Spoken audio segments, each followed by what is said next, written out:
বলে তুই পরের বাহু ডোরে আমার ভেতর যাচ্ছে পুরে, তুই হিনা এই আমিটা তিলে তিলে যাচ্ছে মোরে।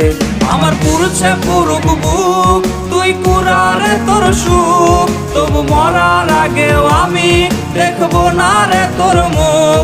আমার মৃত আত্মাটা তোরে ডাকবে একদিন খুব, আমি দেখবো সেদিন তুই ওরে কেমনে রবি চুপ।